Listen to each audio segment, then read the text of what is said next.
Hooray! I think it's actually working. Thank goodness for that. Right, sorry about the delay, everybody. YouTube's back end didn't want to play ball. Right, like you, I'm sure, I've watched the stream, and the stream was good. And so, got any questions? Please fire away, and I'll attempt to answer them as best I can. Wrexham's first away win of the season. Wrexham's first clean sheet of the season. Kwame Thomas's first goal for Wrexham. Our first ever win over Yeovil. Frankly, the first time we played Yeovil and haven't let in at least 3 goals. So, yeah, not too bad. Andreas, absolutely. Up the Reds. Great win, that. Toxic Hunter, 127. Who was my man of the match? Good question. The official media team man of the match I haven't got yet. I think I'd go Hall Johnson, to be honest. He was good in the opening period, especially the first half hour, getting forwards, causing problems. He assisted the goal, of course. And then in the second half, he defended well, especially there was that incident, wasn't there, where it was just after Worthington had hit a good shot from outside the box in the half volley that went just over. And then from the goal kick, there was a lucky deflection. And Scandley looked like he would have gone one-on-one, possibly. But luckily, Hall Thompson's quick. And he did brilliantly to recover and make a tackle to save us. So I thought he did well. I thought Record did well on the other side. The 2 centre-backs, they've been very consistent all season. Kelleher won a lot of important headers, I thought, in the second half when they really went long. And Young and Harris was strong in midfield as well. So they all did very well. So a few good performances there, weren't there? Thomas battled away. Didn't get much success out of the centre-backs out of the first half hour. But he occupied them at least. Liam Roberts, come on, yeah, 2 right, mate. Oh, Josh, well, I just answered that question. Sorry, who I thought was man of the match. Rob Davis, could you have done better second half? I think, right, I'd be interested to hear everyone's opinion on this, watching the first game on the stream. People I've spoken to, when I said the weather was a massive influence, were quite shocked. Believe me, the weather in that Boreham Wood game was really a huge influence on it.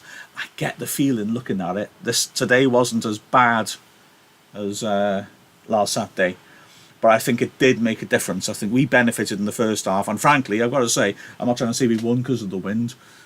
We benefited in the first half because we played well in the first half and used the wind and penned them in, and they didn't do that to us. So I think it was more difficult in the second half because Yeovil had the wind behind them and were using it fairly well. They were pressing forwards. They went a bit more direct, especially later on. So no, I don't really think we... Well, okay, Rob, sorry. Yeah, we could have done better second half. We could have scored a couple of goals. We could have really taken control of the ball in midfield. I accept we didn't do those things. But, well, listening to the Yeovil commentator saying that we were sitting back and just trying to waste time, I didn't think that. I think it was just that Yeovil were hitting a lot of long balls at us. That was driving us deeper. And it was a bit harder for us to take control. There were spells in the match, in the second half, where we got the ball down, controlled midfield, pushed them back, and then it looked like the first half. And also, this is a quick team that Keats put together. It was good on the break. And we should have punished them, I thought, on the break, especially when Ponticelli put Rutherford in. But there were other opportunities as well. So, no, I thought we were pretty controlled, I felt, in the second half. Nothing fabulous. But how many good chances did Yeovil really make would be my thought on that. I mean, frankly, the one really good one I thought was the one right at the end of added time when Murphy hit the side netting. I thought he'd scored. Apart from that, they had a couple of sort of 8-yard out headers that they couldn't put on target. You know, so I thought we were fairly controlled in the second half, to be honest. Liam, yeah, great win, certainly is. Kirky, aye. Up the Rob Red Army. Nice one. Were you watching, Rob? It's always sunny in Wrexham. Hi, Gemma. Hello there. I hope you enjoyed the match. And then Toxic Hunter again, replying. He said about Manamas, he said, yeah, he thought Durrell did well as well. I agree. Oh, yeah, coming on. All right, let me read you. I'm overexcited. We won. I'll read this again. Yeah, I think Durrell did well as well after he came on for Jeffrey when he went off injured. Hope he comes back. He's a really good player. Totally forgot to mention those points. You're absolutely right. Jeffrey, well, he was really good in the first half, I thought. Not quite as spectacular as he was in pre-season, but he caused them real problems. I think you've got to take your hats off to Keats over this as well. When I saw the team, I wasn't surprised Jeffrey come on, but I've been scouting you over a little bit, and I was thinking the other flank was the one that Jeffrey should be on, because the right-sided fullback in their other games has been really pushing a hell of a long way at the pitch, leaving massive amount of space behind him. When Wilkinson tries to come across, he's too slow, the right-sided centre-back, and so either Worthington covers, and Worthington I think's their best creative player, and he's then too deep, or Wilkinson pulls across, often doesn't deal with things, and their defence is pulled out of shape. So I thought Jeffrey running in on the break on the left was the way to go. Keats played him on the right, and he was correct, because he'd identified that the left-sided full-back, because they're all, well, as I said in the commentary, I think he said the youngest player in the back four is 34. Going down, they completely exploited the left-back, and that was because Jeffrey was too quick for him, was beating him easily. He was involved in everything that was good, I thought, in the second half. So that was, I thought he was smart, Keats, to do that. And I agree with you. Shame that Jeffrey went off, but Durrell, I thought was very good. I'm a little surprised he hasn't started the last two games, to be honest with you. Although I see what Rutherford's movement brings to what Keats is trying to do. But he did well, Durrell. He doesn't waste the ball. And he is, frankly, am I being unfair? I don't mean to be. He gives me more confidence when he's looking to score than a lot of our forwards. And I'm not trying to criticise those forwards. They have their own strengths. But yeah, when Durrell strikes a ball near the edge of the area, I'm thinking, put him with a chance here. Let's have a look. Gavin Thomas. What do I think of Davis playing in the middle of the midfield three? I think Davis is a class act. I really like him. I think you could put him anywhere across midfield as well as left back, and he'll do you a job. I thought he was possibly our best player on Tuesday. It was certainly him with the shout of being so. And I know we took him off, but that was a tactical thing, really, wasn't it? If you watch Davis, I think technically he's our best player. I think he's got excellent touch, he's got good awareness, he's got quick feet, and in those crowded areas of midfield, he's good at bringing it under control, not being flustered, and retaining possession, and often playing astute passes. You look at some of those diagonals he plays, you see a lot of players trying to hit diagonals, and you just hang them up in the air because they know that the wide players gone wide and created a lot of space, and it looks good, but it's not that difficult to pass. Davis skims sort of, especially when he's deep like he was against Solihull, he skims quarterback passes. I love those, and they're the ones that really can kill a defender, take them completely out of the equation, rather than those sort of high loopy diagonals that by the time the striker's brought it down, the fullback's got back into position. So I think he can do a good job in there, and I was quite glad in a way that he wasn't. I thought at Solihull he was sitting more in the three. Today he was box to box more, and I think that's good, because I think he's threatening. Getting forward, he can play a killer pass. Getting forward, he can have a shot. So I like him in the midfield three. Although I must say, I thought I liked him on the right hand side in pre-season as well, just coming in and getting involved. I don't think Jordan's a quality player. And as he gets older, I think he'll only get better. But technically, I think he's our best footballer. And I mean that in the sort of sense of, not just in a stupid, obvious sense. He's a good player with good ability, I feel. And Annie Austin. Not the Annie Austin, surely. If it is, hi. Hi, Mark. Great result. Absolutely. It was terrific, that. I'd have taken a draw, got to be honest. Rob saying about the fullbacks. He agreed that two fullbacks good. Kelleher and Harris, yeah. Standard game, getting booked. That's true. You see that the old scrolly thing I've got on the side here. I noticed, firstly, with a little bit of Wrexham players are hitting the top of the table on those, or ex-Wrexham. JJ Hooper, top scorer. Scott Bowden, top of the red card list, but we got Kelleher and Jay Harris equal top of the yellow card list. Good lads. I felt I'd be interested in your takes of this. I apologise, there's quite a lot of comments, so I'll probably be quite slow finding these. But I thought they were both, Harris's was a little harsh. That referee, I didn't enjoy his performance. he was allowing an awful lot of physical contact, and then occasionally would suddenly be very harsh. I thought Harris's one was a foul, but it was a foul because the Yeovil player was crafty, put the brakes on, and Harris ran into the back of him quite hard, but that was no real Harris tackle. You know what I mean? And I thought that was a free kick and nothing else. I know that again the commentator was saying it was a shocker, but he should have reserved that comment, I think, for the one on Harris by Burke on the edge of the area at the end of the game. That was a red card tackle. I mean, I really was angry. My wife was upstairs watching Frankie and Grace, which looks like it's a good programme, actually, Netflix fans. Neither of us expected it to be. I just catch the odd bit of it when I come in from work. Why am I reviewing Netflix octogenarian sitcoms? It's quite good, though. It's the poor man's Frasier. And she was upstairs, and she could hear it. I'm usually calm watching football. Last 5 minutes, I started swearing at that referee quite a lot. But that was a bad tackle. That could have broken Harris's leg easily, and to not send him off for that was a shocker. So I think Harris is rather unlucky for once to be more sinned against than sinning. And yeah, he's the one. They both get the same punishment.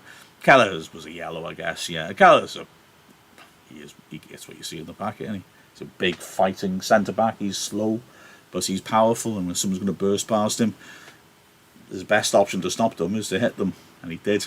I thought they both played well, though, and you need those sort of hard nuts, don't you, in the team to grind out results in situations like this. Kelleher, in the second half, won a lot of good defensive headers. I've just put in the match report that each game before today, this season, Yeovil scored in the first minute of the second half. And they could have done in this one. They put a nasty ball in the 6-yard box, but Kelleher is very good at protecting that sort of area of the pitch. He takes a work away from Lainton, who's not shy of coming for the ball. He really wins those headers that the keeper thinks, should I come or not? I like Kelleher. He's done well. There was a question lower down. Yeah, how do you think Sean Pearson, Toxic Hunter again, will fit in after some good performances from Vassell and Kelleher? That's a great question. I'm not totally clear on Pearson's level of fitness at the moment. I know he's got a troublesome toe injury, but I expected Kelleher and Vassell to start the season, not least because they played the last 3 pre-season games. Although admittedly part of that I think was because Kelleher needed match fitness, and I don't think Pearson and Kelleher, unless you're penned in the box like the last 5 minutes then, are a great combination. And they are the ones in possession. They're doing well. Look at the goals that we've conceded. A corner on Tuesday, which Jordan Davies has held his hands up and said it was him losing his man. So no criticism on the centre-backs there. Solihull barely threatened apart from that. And then the Boreham Wood goal, again a corner, and an own goal, again, not one of those. So neither of them really have had too many sort of moments where you could point to either of them and say they're not doing well. It's up to Pearson to try and fight back, but those two are, I reckon, first choice. Obviously, we've got lots of good strength and depth, and we are playing a lot of Saturday, Tuesday weeks, especially at the start of the season. So I reckon, that there will be rotation, but they're in defence maybe less so. They're the ones in possession. Yeah. Right, I've gone on here. Andreas Christensen, yes, great start of the season by Wrexham. Have a look at my long read piece on the website. You don't need necessarily to get off to a good start to get promoted. Wrexham's history shows that. Well, I wouldn't mind if we do. And the Austin took our foot off the gas in the second half, not pressing so much. Yeah, I think there's truth to that. I agree. I wondered if the conditions played a little bit of a part in that Yeovil was looking. Well, not so much the conditions, perhaps, but Yeovil, like I said, I've looked at their other games, they really want to play it out from the back.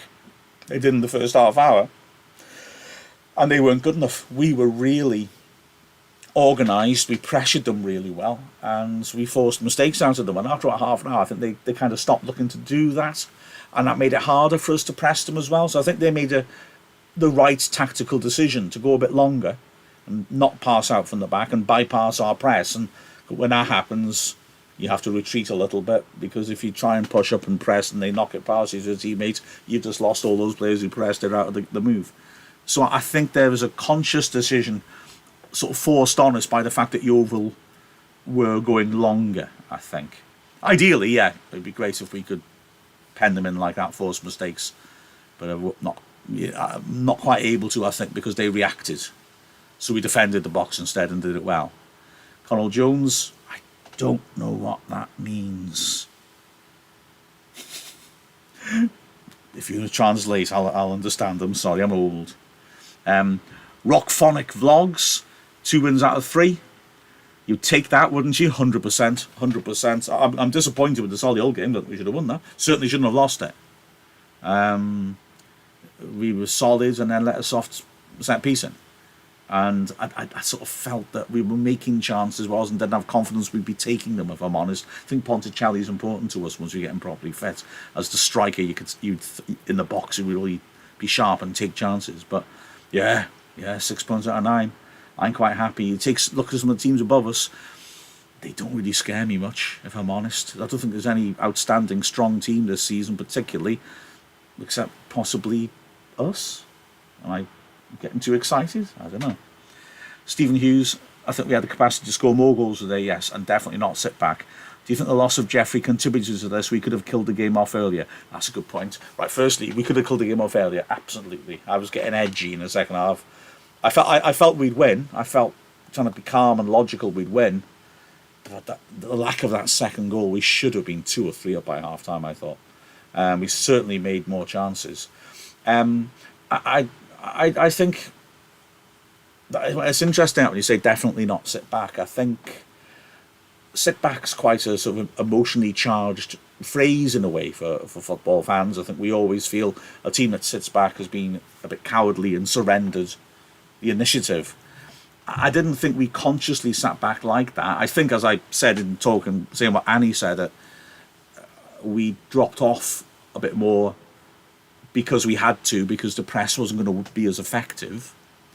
So I definitely, plus the wind was against us. I don't think we deliberately sat back and sort of defended the box and just decided to dig in for a clean sheet. I think the way that he made the second substitution, bringing on a striker for a midfielder and putting 2 up front, was proof of that, because he wasn't going to just sit in. He could have brought in a third centre-back, couldn't he, if he'd wanted to, put Carrington at centre-back, or he could have added an extra body in midfield, gone sort of diamondy. But instead, he wanted to push on and take the game back to Yeovil. So I don't think it was that we wanted to defend the box. I think it was more that a combination of circumstances made us. But your point's excellent as well. You're absolutely right. Jeffrey is crucial for getting at teams. And maybe the circumstances wouldn't have been the same in the first half, but he's great in the transition, so we probably would have been able to break more. You know, we saw this in pre-season, didn't we? You get the ball deep in his own half. Oh, sorry, you didn't, did you? That's just a highlight of it. You get the ball quite deep in his own half and just drive. And once there was a bit of space in front of him, bang, he was gone. And that would have caused Yeovil a problem, and would have probably meant we spent more time in their half, simply because we could break more often. So he'd be a good out ball, wouldn't he? Absolutely correct. And Annie's saying again there that they were worried about our right side in the first half because we looked so dangerous. Absolutely.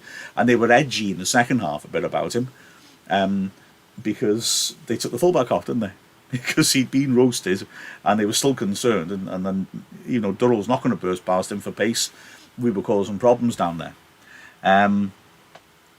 De Gratig, I hope I've pronounced that right, says Ponticelli should star, and then corrects it to start. I think both. I think Ponticelli's massive to this club, and I think he's meant to be the main striker. I don't like reading into shirt numbers, but number 9, you know. I can tell you the other strikers wanted number 9 as well. It's lack of match fitness is the issue. De Gig, because he was injured in the first match in pre-season, came back and was injured again. So, different injuries actually, but he's lacking match sharpness. Now I know it's ironic. How do you get match sharpness? Get on the pitch. But we're not putting him on the pitch because now the pace of the game is such that We can't maybe afford to. Maybe Monday will be the opportunity. 2 games in 3 days. I thought Yeovil were quite physical. Be a few people carrying knocks. Might be. Plus, remember we played 4-4-2 on last Saturday. So home games, maybe looking to take it to the opposition. So you might get your wish there. But I think Ponticelli is the player most likely to really get goal scoring. And I agree. I want to see him fully fit and available so that we can be using him week in, week out. Oh, but then having said that, sorry, that was odd, wasn't it? ILVO Skill 1 said I really want to see Jarvis get minutes. Isn't it a fantastic situation that we've got, where we've got some players that I agree, I really rate Jarvis. I say about Davis being our best technical player, actually I should have said those two. And yet he's only got on the bench now because I think Bickerstaff was injured, had a fitness test. Not 100% about that. Yeah, Jarvis is a cracking player. It's great that we've got our such strength and depth, isn't it? Excellent. Let's see. Rockphonic Vlogs, Reynolds may go off us if we don't keep winning. If what I'm hearing's right, and I'm not going to say any detail on it because I've said this at the start of the season, I don't want to really say anything about the takeover because people might assume I've got more knowledge than I have. They know I'm inside the club to an extent, and I hear things. I have sources, if you like, some of whom I know who to totally trust and some not. So I don't want to make any comments about it. Because people might assume I know something when I'm speculating, which maybe means I shouldn't respond to that. I don't know. I feel positive about the situation from what I know of it. I will say that. Yeah. I'm sure they're not that fickle. They're going to stick money into something. Yeah, it'll be okay. Anyway, maybe he wants us to lose, because if we lose, then they look like they've really turned us round. I'm just being stupid. They don't want that. Annie, do you think we missed Bickerstaff a little this afternoon? He's looked really impressed pre-season and so far. Yeah, he's been great, hasn't he? He's been really, really good. Jeffrey's a different type of player, and he fitted into that approach well. I'd be really interested to see who would have made way if Bickerstaff was fit, whether it would have been Rutherford. Rutherford's movement inside causes teams problems, and the fact he keeps going for 90 minutes like there's something illegal going on, and there isn't. Honest. I like Bickerstaff. I think he's done well. I think that he won't be getting regular pitch time. I think they'll want to ease him in a bit. And the injury to Yusuf has meant he's had a few more minutes than probably Keats would have intended. But he trusts him. He brought him on ahead of Ponticelli in the first match. Maybe that's because Ponticelli didn't have an hour in his legs because it was nearly substitution. But he took that opportunity. He did well at Solihull, I thought. Yeah, I like Bickerstaff, and he's full of energy as well, isn't he? You can rely on him, and good to see it is the Annie Austin. Good, nice to hear from you. Excellent. Do you think we were lucky with getting away with their penalty shout after missing out on one ourselves last week? Now then, I don't want to sound critical. People who start moaning about streams deserve a little bit of a slap, but last season Yeovil's match footage was a bit like that, more tactical maybe than zoomed in. And I couldn't see it properly. I genuinely couldn't see whether it was a foul or not. I would say the referee was not giving physical contact. He was allowing a lot of contact. And I felt at that point it would have been a bit inconsistent of him if he'd sort of waved away a lot of challenges that looked like fouls to me and then said, you can't do that in the box. So I think justice was possibly done. And you're right, in terms of evening things out, that one at Solihull Moors was the most blatant penalty you could dream of.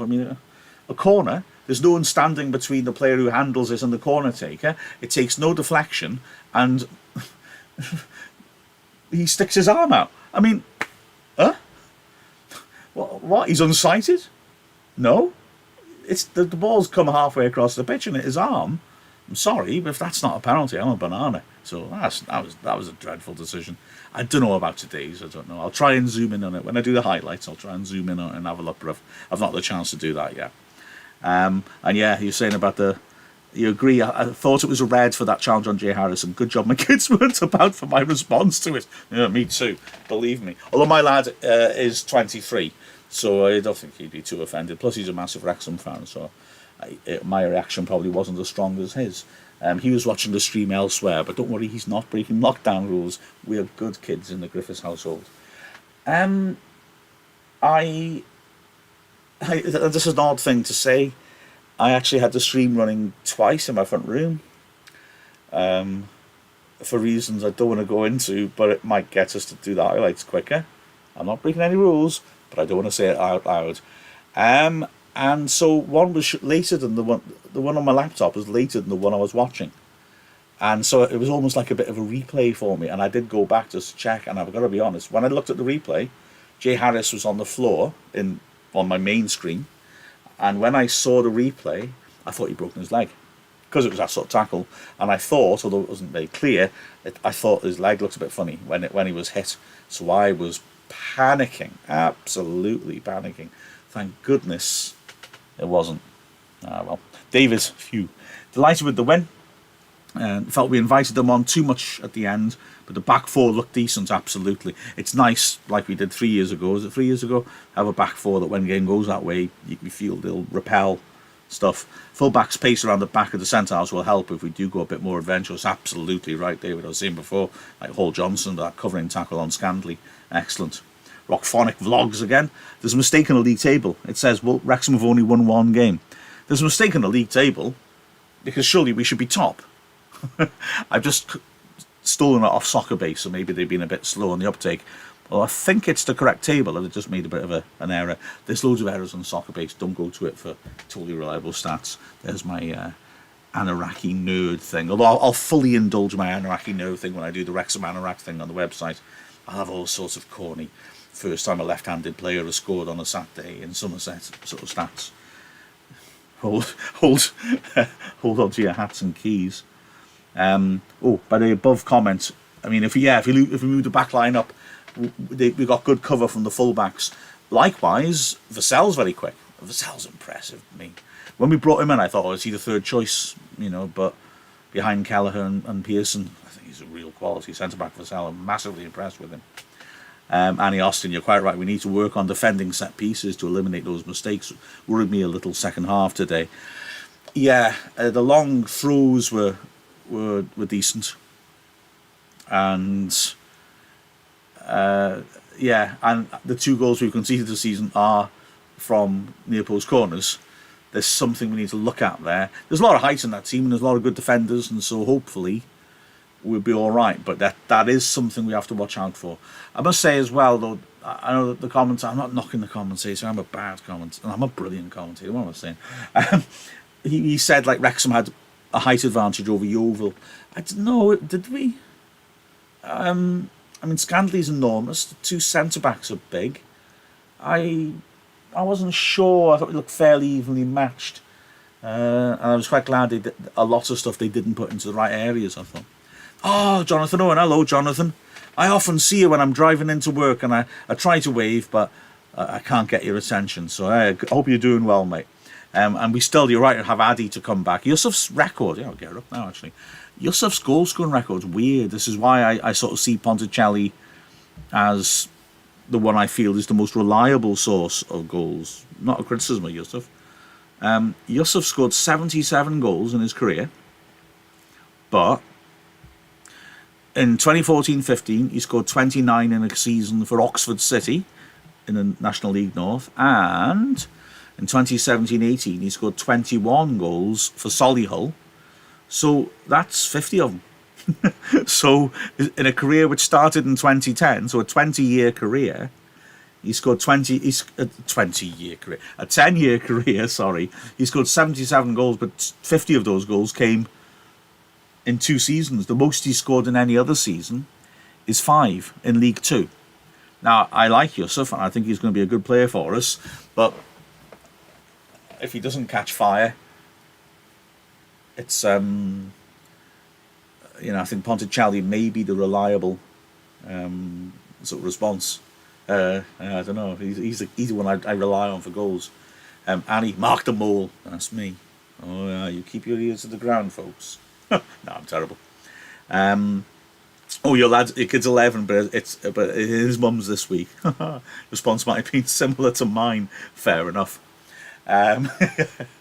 David, so nice thing on Red Passion. Oh, don't worry about that. Cheers. Well, that's very nice of you, David. Your comment there. That's very good on you. I've got to say, with disagreeing as well. I mean, I suppose that's my point, isn't it? It's fine to disagree. In commentary, I often like it if people disagree with me. And in things like this, I do as well, because there's no debate if we all agree. Absolutely. It's when people get incredibly angry when you're disagreeing, when you're supporting the same team, or when, well, to be honest, when people say things that just aren't true to disagree with you. That's when I get stroppy. So I decided to be a bit stroppy this week. Not I don't like doing it. I don't know. Anyway, thank you, David. I appreciate that. Jonathan, Redmond's unlucky not to be included. Looks like he has a point to prove in pre-season. Yeah, my assumption is that he'd be, if Keats could have made a deal in the summer, he would have let him go. And I frankly wouldn't have argued against that. I can see he's got ability, but I didn't think he delivered on it last year. Yeah, pre-season, I thought, oh, he's playing centre mid, and I thought, well, he's a bit lightweight for that. I'm not impressed. But he did well, didn't he? Yeah, he did well. He's now okay, playing lower level opposition then, but he showed he had something. And if he's willing to really dig in, that's great. I mean, Keats doesn't suffer fools gladly, so Keats will be expecting him to dig in and work and fight for a place. But he'll reward him if he does. So yeah, fair play to him. I was more impressed with him in pre-season than I was last season. Let's put it that way. So yeah, it'll be interesting to see how he progresses. And now we're playing a free in midfield rather than the 4-4-2 we played first game of the season. Maybe he's going to be in contention. Dean Jones, Stockport just getting started. Yeah, I agree. I think Stockport are dangerous. Although I've just noticed, next question from Wrexham. Do you think we could win the league? Yeah, I do. And I'm not, I hope, I'm not someone who gets overexcited at the start of every season. I was depressed last season to start. Well, not this year, last year. But at the start of the season, because I really wasn't impressed with the players we were bringing in. With a couple of exceptions who ended up being flawed anyway. And I really thought we could have a problem. So no, generally I tend to be sceptical, but I like what we brought in this summer. I like the quality and depth. I like the fact that if things start to go wrong, we have the option. So I definitely think we could challenge, definitely. Stockport, though, to go back to Dean's point, yeah, exactly. Teams often don't settle. I sort of refer you back again, like I said earlier, to the thing I wrote on the website last night. Promotion teams often take a little while to settle and actually work out that best 11. Stockport may have to do that because they brought in some really good players, but I think Stockport, if they don't challenge for the title, have got to be hugely disappointed in themselves, and frankly, maybe have to be a bit worried, because I assume, like Barrow, they've gambled a bit this summer, despite the financial situation we're in, and spend a lot of money on players who will be on high wages. So, do they need to go up? I don't know. Dean again. Will not having Christmas games against Mac help? Yeah, I think so. Or we struggle. Well, I mean, to be frank, I feel so sorry for Macclesfield firstly, so I'm going to be flippant now, so I'm just going to say first, that's a terrible thing to happen. But they do always beat us. So just that on its own maybe is a bit of a relief. We're not playing a team that always defeats us.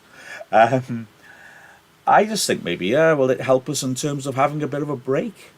Possibly. Will we be able to, because it's going to be so intense this season. We have got a good squad though, a very deep squad, so maybe it favours us that it's intense this season. But it won't hurt perhaps to have a break then. It could possibly be, if there's bad weather around then, maybe it's good to have that break, because if games are getting called off, it doesn't affect us.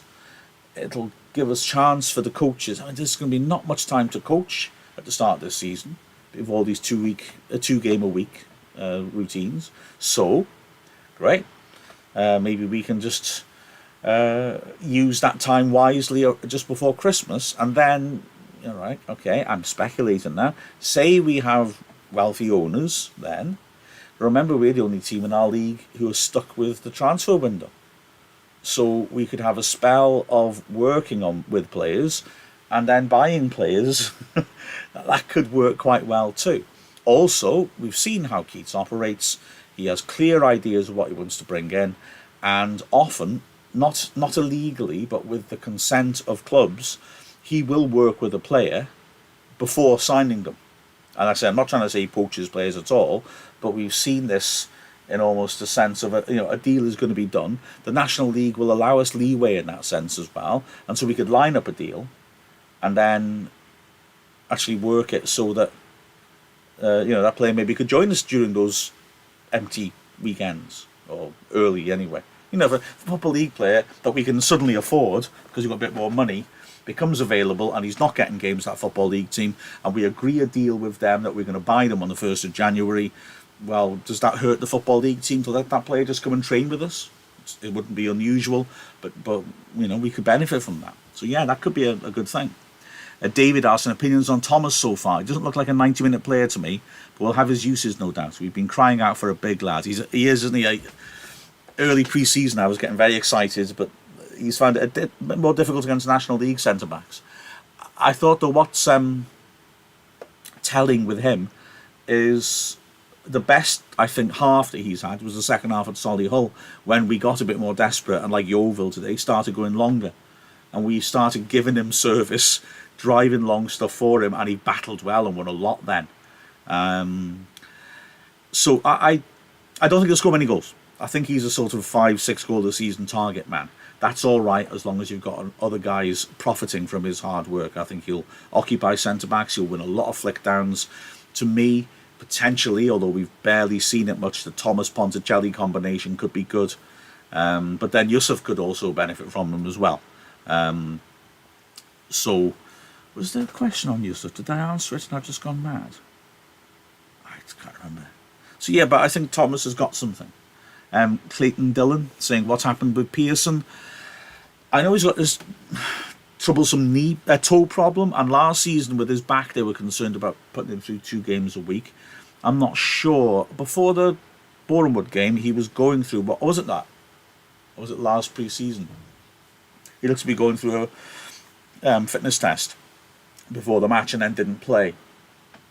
So I'm not totally sure on the situation, but I think it's clear that Kelleher and Vassell have taken this opportunity and are the first choice at the moment. Ali Austin again, Mac isn't far. Do we think we can tempt a few fans over when we've finally allowed fans back in? Wealthy owners might be a nice draw. I think if we had those particular wealthy owners, they will draw people in, definitely. I don't know if you can tempt the Mac lads over. I think the Mac lads coming over could be a problem. They already are looking at Supporters Trust to protect the ground for a Phoenix club. So good for them, and I hope that they succeed and are able to get back where they ought to be soon. So yeah, I don't think that'll happen. Oh, Danny Dyer. Hey, first hello of the season. Hi there. Harris played well today. Yeah, Harris is just great, and he's just this gnarled professional. I was saying earlier, Danny, that I thought his leg had been broken by that fullback's challenge near the end, and I was mortified, thinking, oh God, we get Jay Harris and then we lose him. I was horrified, but thankfully he was okay. But Harris is quality. I just like the fact that there's all these tough characters in the team. I noticed in the Bournemouth game that Bickerstaff was really working hard on the right, coming back to cover, but he was letting crosses come in from deep, and Leighton started tearing into him, and after that Bickerstaff didn't let that happen. I just thought it's great you got players like Bickerstaff who are still learning the ropes, and then alongside them the likes of Kelleher and Harris and Pearson and Leighton and Keats, who demand high standards and will demand that of everyone around them, and then he learns that because he's clearly a thinker. He's interesting when I've talked to him. He talks about how he works out defenders, and he'll listen to that as he did when Leighton said that, and took the advice and acted on it, and then was more effective. And I like that. From Keats's first spell, though, you could see the way he brought in character, the way he brought in Pearson or Wedgbury and people like that. The way in the first season, when he was repairing Gary Mills's joke squad, he brought in James Jennings, Isel McLeod, Russ Penn, characters, strong people who were going to set a tone and set a level. That's what he's always been about. People on the pitch who are like him. I don't know if you heard Dragonheart yesterday, Elliot Durrell talking about how he's a winner. He fights in training, and he feels he matches up to Keats's vision. So I like that. I like that Keats is about that, and I think that those, the signing of Harris links into that beautifully, doesn't it? Russ McGrath will have to go soon. I believe there's chips and sausage on the way for me. Would you give Ponticelli an extended run in the team to give him confidence in scoring? We need goals to aspire to Football League. Russ, I've talked about him earlier, actually. Absolutely. The thing is, lack of match fitness, of that vicious circle about, how do you get match fitness? By giving him games. Can you give him games when we're in the middle of the season? But the 2 games in the 3 matches, I'm thinking he'll get a start against Maidenhead, and we'll have a look. David, I have to remember who it was now. Okay, so you're thinking maybe Thomas not a starter for you. I think say that combination with Ponticelli gels. If he's teeing chances up, then I think he's worth something there. Rob Davis suggest if we get pounds, then we do a Fleetwood and poach from second best team in New Year, at least unsettling them. Oh yeah, we could buy James Jennings and Connor Jennings. Oh, Rob, I like the way you think. I like it. Dean Jones thought Pearson had an op. It was a plan for the end of last year. I'll double check that. I'll try and find that out. I'm not 100%. I'm not sure. I haven't heard that, but I miss stuff. I'm not that much of a mole. Right, Danny, I think I'll have to do the last question now. I'll get on with stuff. Danny, are you streaming the game Monday, or is BT stopping this one? Right, my understand. I'm not 100% sure about the stream, but my understanding is BT are pretty good. The issues are not tending to be them. I'll say that I get annoyed by the fact that our YouTube channels can't put the highlights up until Monday midnight. That's National League, it's not BT. BT don't care. BT genuinely don't care. They're okay with it. So I'm not sure what the plan is for Monday. It might be that because obviously there's going to be social distancing, but I don't know. I don't know the plan for Monday. I guess that's the honest. That's all I can say really. I will quickly quick fire round. Drac Davis, when is yourself back fit? Not sure. They've been making promising sounds about that. So who knows? Maybe he wasn't fit today, but there was a thought he could be ready for Monday. But there have been positive points. And he asked him about Pearson as a backup, wasn't it? I know he had a bad back last season. I'm not sure. And last question, David, Jennings wouldn't get into the team at full back now. I like Jeno. He's great and he's full of character. But I like Jamie Record as well. So I'm feeling calm about that. Oh, there's another question. Anyway, go and enjoy your sausage and chips. I'm going to do exactly that, Austin. Absolutely correct. So, adios, muchachos. And I might be doing this on Monday. I'm not sure. Somebody will. Let's hope that we perform. No problem, David. I love doing this myself. You never thanks for hearing the perspective. I love doing this myself. I love chatting to people. And as you can see by all the podcasts I put out, I just can't shut my mouth. John Connor. Oh, no, I'm not going. John Connor's Thomas too isolated as most of our shots come from midfielders. I think he's there to bounce off. I don't think he's a goal man, although he did score the winning goal today. And Danny Jarvis says, Monday's game on the tally. Danny Jarvis? Hello, Mr. Jarvis? Yes, it is. Right, I've got to go. Sausage and chips await me. You don't get this fat without valuing your food. Good night, everyone.